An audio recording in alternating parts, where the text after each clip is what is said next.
morning and welcome to Sunnyside News, where we bring you only the most positive and interesting information from the heart of Florida right here in Polk County. Sunnyside News is sponsored by Nature's Place, home of the Key Network and Speech Therapy Services.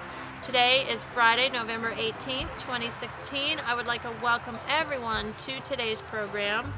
The first good news item I would like to share with you comes all the way from New Zealand, where the blue penguin can only be found in Australia and New Zealand, with possible sightings having been found in Chile. So the blue penguin, they are very rare and they have fallen prey, unfortunately, to habitat destruction by humans, of course. Well, in a district in New Zealand, they have tried to make up for that by building a tunnel for these little birds so that they can safely travel from their nests to the sea, all without even being seen. Now, power lines, electric and water lines were moved aside to make way for the bird tunnel. That is just a great, great story. The next good news item I would like to share with you is coming from the United States, actually. And before Mitchell Craddock got married last month, he had a bachelor party, of course, planned for himself and his 7 groomsmen to go for a 5-day trip to Tennessee for a 4-wheeling and a cabin partying man excursion. Well, one morning while they were cooking up breakfast, a dog wandered along, and she was very skittish and very hungry, but also very well-mannered. Now, the men assumed she belonged to a nearby neighbor, but they also noticed that she had recently been lactating but was all dried up. Now, they named her Annie, and they also noticed that the dog would not leave the property. So after a few days of feeding Annie, she began lactating again, but they also noticed she would leave intermittently throughout the day to go to a secret spot. Well, one day they followed her to find that she had 7 puppies in the den who were between the ages of 5 and 6 weeks old. Now, the men were so proud of Annie for taking care of her puppies that they knew they just could not leave them when they were done with their little bachelor party. So they ended up each adopting a puppy, with Craddock's grandmother taking Annie herself. What a great, great story that is, and what a great ending to a bachelor party. Another story I would like to share with you also comes from here in the United States, and it's hard to imagine how many trees have actually been cut down here in America since the 1600s. Well, a report recently released by the Food and Agricultural Organization of the United Nations, due to sustainable lumbering efforts as well as conservation efforts by federal, state, and local initiatives, all of that has been paying off. Wildfires have decreased, forestry management is better funded, and more green jobs have been created. And now, here in the United States, there are more trees than there were back in the 1920s. What a great story that is.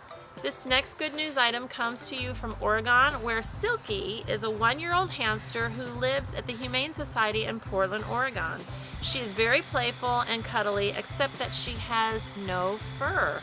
Due to a genetic mutation, Silky was born that way. Well, Silky was seen shivering in her cage one day when one of the technicians, Selena Mejia, decided to crochet Silky a sweater that would fit her tiny limbs. So now Silky will have a much warmer winter. How great is that? So, we are on the brink of the holidays, and many people will be hanging wreaths. And did you ever wonder about the history of wreaths? It seems that there's 2 schools of thought as to the origin of wreaths. The first notes that wreath making going back to the Greek and Roman days, when wreaths, literally translated as a thing bound around, were made to be worn as headdresses and crowns for athletes and to represent one's social status or achievements. They were commonly made out of fresh trees, leaves, fruits, and flowers. Now, the second notes a religious history wherein the art of wreath making began 1,000 years before the birth of Christ, wherein Christians assembled Advent wreaths to symbolize their strength for persevering through harsh winters. Today, the wreath is still a Christian symbol for immortality, as the circle and sphere both represent immortality. Moving right along to the events of the weekend, I would like to share with you that happening on November 18th begins the Festival of Wreaths, speaking of wreaths, and this will continue through December 10th, from 9 a.m. to 4 p.m. in Bartow at the Polk County History Center. This is a free event. Now, this opening night will include extended hours, a visit by Santa, and a silent auction for the wreaths themselves. You can get further information by calling 863-534-4386. Also happening this weekend on November 19th will be the Shop Till You Drop in Babson Park. This will be hosted by the Babson Park Women's Club. This is another free event. It will be from 11 a.m. to 4 p.m. There will be crafts, vintage items, clothing, food, bath and body items, and really just something for everyone. And most of this festival is indoors, so that's a good thing. You can get further information on this one by calling 863-638-1621. Happening on November 20th in Auburndale is the City to City 5K Run and 1 Mile Fun Walk. This will be from 8:30 a.m. to 10 a.m. All the proceeds are going to go to the Polk Training for the Handicap Facility in Lake Alfred. You can get further information by calling 863-956-1620. As usual, I would like to wrap up today's program with a quote for you, and that goes, "Failure is simply the opportunity to begin again, this time more intelligently." And that was said back in the day by Henry Ford.